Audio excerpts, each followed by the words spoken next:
মাত্র এক টুকরো মাংস ও সেমাই দিয়ে অসম্ভব মজার রেসিপি। মাংস তো আমরা অনেকেই অনেকভাবে খেয়েছি, তবে দেখো তো বন্ধুরা, কখনো এভাবে খাওয়া হয়েছে কি না। না খাওয়া হলে বাসায় একবার বানিয়ে দেখতে পারো, কথা দিচ্ছি খেয়ে মন খুশি হয়ে যাবে। আসসালামু আলাইকুম এভরিওয়ান, সবাইকে স্বাগতম নতুন আরও একটি ভিডিও দেখার জন্য। তো বন্ধুরা, আজকে তোমাদের সাথে শেয়ার করব মাত্র এক টুকরো মাংস ও সেমাই দিয়ে অসম্ভব মজার রেসিপি, যা পাকোড়া বললেও চলে। আমাদের বাসায় অনেক সময় অনেক অতিথি কিন্তু না বলাতেই চলে আসে। তো অতিথিকে বসা রেখে মাত্র 5 মিনিটেই কিন্তু ঝটপট করে বানিয়ে দিতে পারো। দেখবে যে মাংস খেতে পছন্দ করে না, সেও কিন্তু এক জায়গায় 10টা খাবে, কথা দিচ্ছি। তো বন্ধুরা, আশা করি ভিডিওটি তোমাদের অনেক ভালো লাগবে। ভালো লাগলে আমার চ্যানেলটাকে তোমরা যারা এখনও সাবস্ক্রাইব করো নাই, সাবস্ক্রাইব করে রাখবে। পাশে থাকা বেল আইকনটিটা অন করে দিবে, এতে করে আমার যে কোনো ভিডিও আপলোড হওয়ার সঙ্গে সঙ্গে নোটিফিকেশনটা সবার আগে তোমাদের কাছে পৌঁছে যাবে। তো বন্ধুরা, ভিডিওটি শুরু থেকে শেষ পর্যন্ত দেখার অনুরোধ রইল। তো প্রথমে এখানে আমি নিয়েছি এক টুকরো মাংসটা আমি গরম পানির মধ্যে দিয়ে দিলাম। এখন দিয়ে দেব আমি স্বাদ মতো লবণ, সামান্য একটু লবণ, আর দিয়ে দিচ্ছি হাফ চামচ আদা রসুন বাটা, হাফ চামচ দিয়ে দিচ্ছি জিরা বাটা। এখন আমি মাংসগুলো ভালোভাবে সেদ্ধ করে নেব। চাপ দিয়ে ডেকে মাংসগুলো সেদ্ধ করে নিয়েছি। দেখো মাংসটা ভালোভাবে সেদ্ধ হয়ে গেছে, আর এখানে অল্প একটু পানি রয়েছে, পানিটা কিন্তু ফেলে দেব না, এটাও কাজে লাগাবো। মাংসটা ভালোভাবে আমি একটু ঠান্ডা করে নিয়েছি। এখন একটা কাঁটা চামচের সাহায্যে এভাবে ছোট ছোট করে ছাড়িয়ে একদম ঝুরঝুরা করে ঝুরা মাংস বানিয়ে নেব। যদি একটু বড় মাংস থাকে সেগুলো কিন্তু এভাবে ছাড়িয়ে একদম ঝুরা ঝুরা করে নিতে হবে। এখন এগুলো আমি আলাদা একটা বাটিতে নিয়ে নিচ্ছি। এখানে একটা আমি লম্বা সেমাইয়ের প্যাকেট নিয়েছি, এক প্যাকেটই যথেষ্ট। এখানে অর্ধেক সেমাই আমি এখন কাজে লাগাবো, আর বাকি অর্ধেকটা পরে কাজে লাগাবো। তো সেমাইগুলো একদম ছোট ছোট করে ভেঙে নিতে হবে। এখানে কিন্তু লম্বা সেমাই লাগবে, চেষ্টা করবে লম্বা সেমাইটাই দেওয়ার জন্য। তো এই সেমাইগুলো ছোট ছোট করে ভেঙে নিয়েছি। এখন এখানে আমি দিয়ে দিচ্ছি একদম ফুটন্ত গরম পানি পরিমাপ মতো, অল্প অল্প করে দিয়ে একটা কাঁটা চামচের সাহায্যে এভাবে উল্টে পাল্টে একটু সেমাইগুলো নরম করে নিতে হবে। সেমাইগুলো যেন একদম নরম না হয় সেদিকেও লক্ষ্য করতে হবে। ঠিক এভাবেই কিন্তু সেমাইগুলো মেখে নিতে হবে। এখন এখানে আমি দিয়ে দিচ্ছি পরিমাপ মতো ধনেপাতা কুচি, আর দিয়ে দিচ্ছি 8 থেকে 9টি কাঁচামরিচ কুচি, সাথে দিয়ে দিচ্ছি 1 কাপ পেঁয়াজ কুচি। পেঁয়াজটা একটু বেশি দিলে কিন্তু এই পাকোড়াগুলো অনেক বেশি মজা লাগবে। সাথে দিয়ে দিচ্ছি এখন ঝুরো মাংস।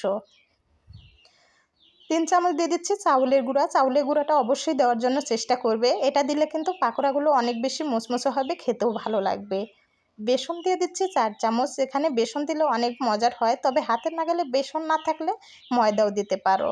স্বাদ মতো লবণ দিয়ে দিচ্ছি হাফ চামচ, আর দিয়ে দিচ্ছি হাফ চামচ হলুদ গুঁড়া, 1 চামচ দিয়ে দিচ্ছি লাল মরিচের গুঁড়া, হাফ চামচ দিয়ে দিচ্ছি রাঁধুনি মুরগির গোছের মশলা। এখানে মুরগির গোছের মশলা না থাকলে সেক্ষেত্রে কিন্তু গরম মশলার গুঁড়া বা বাটা মশলা দিতে পারো, তবে এখানে কিন্তু আমান কোনো মশলা ব্যবহার করা যাবে না। দিয়ে দিচ্ছি হাফ চামচ রসুন বাটা, হাফ চামচ আদা বাটা, আর দিয়ে দিচ্ছি 1 চামচ জিরে বাটা। সামান্য একটু সর্ষের তেল দিয়ে ভালো করে এগুলো আমি মেখে নেব। এগুলো মেখে একদমই ঝরঝরা হয়ে গেছে, তার জন্য এখানে আমি মাংস সেদ্ধ করে যে পানিটা রয়েছিল সেই পানিটা দিয়ে দিচ্ছি। তোমাদের যদি এত ঝরঝরা না হয় সেক্ষেত্রে কিন্তু কোনো রকম পানি দেওয়ার প্রয়োজন নাও পড়তে পারে। এগুলো আমি ভালোভাবে মেখে নিয়েছি। এখন এখানে একটা কাটার নিয়েছি, আমি সবগুলো পাকোড়া একই মাপে বানাবো বলে এই কাটারে আমি বানিয়ে নিচ্ছি, এতে করে দেখতেও সুন্দর দেখা যাবে। তবে চাইলে তোমরা এই কাটার ছাড়াও কিন্তু পাকোড়াগুলো বানিয়ে নিতে পারবে, ছোট বড় হলেও সমস্যা নেই। সবগুলো পাকোড়া বানিয়ে নিয়েছি, এখন এগুলো আমি তেলে ভেজে নেব। চলে আসলাম রান্নাঘরে, একটা কড়াইয়ে দিয়ে দিলাম তেল। এই পাকোড়াগুলো ভাজতে কিন্তু বেশি তেলের প্রয়োজন হয় না, অল্প তেলে কিন্তু ভালোভাবে ভেজে নিতে পারবে। তেলটা গরম করে নিয়েছি। এখন এক এক করে তেলের উপরে আমি পাকোড়াগুলো দিয়ে দেব। পাকোড়াগুলো দিয়ে আমি চুলার আঁচটা মিডিয়াম রেখে একটু সময় নিয়ে কয়েকবার উল্টে পাল্টে পাকোড়াগুলো ভেজে নেব। তো বন্ধুরা, ভিডিওটি ভালো লাগলে একটি লাইক দিবে, দিয়ে আমাকে উৎসাহ দিবে, আর কমেন্ট করে অবশ্যই তোমাদের মতামতগুলো জানাবে। তো বন্ধুরা, ভিডিওটি ভালো লাগলে বন্ধুদের কাছে শেয়ার করতে আবার ভুলো না কিন্তু। পাকোড়াগুলো আমি 3 থেকে 4 বার ভালোভাবে উল্টে পাল্টে একদম মশমশা করে ভেজে নিয়েছি। এই পাকোড়াগুলো চাইলে কিন্তু গরম ভাতের সাথেও খেতে পারবে, অনেক মজা লাগবে।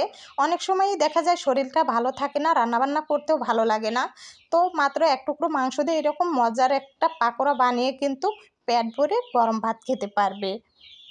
তো এগুলো আমার বানানো হয়েছে, এগুলো আরও বেশি সুস্বাদু করার জন্য এখানে আমি নিয়েছি ময়দা, দিয়ে দিলাম সামান্য 1 চিমটি লবণ, পরিমাপ মতো পানি দিয়ে বেটারটা বানিয়ে নেব।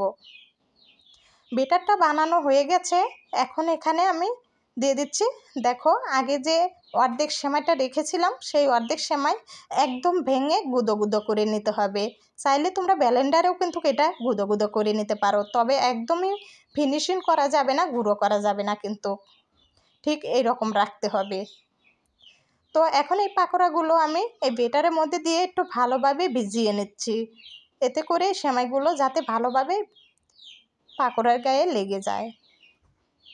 সবগুলো পাকোড়া একইভাবে এভাবে আমি সেমাই দিয়ে কোক করে নেব।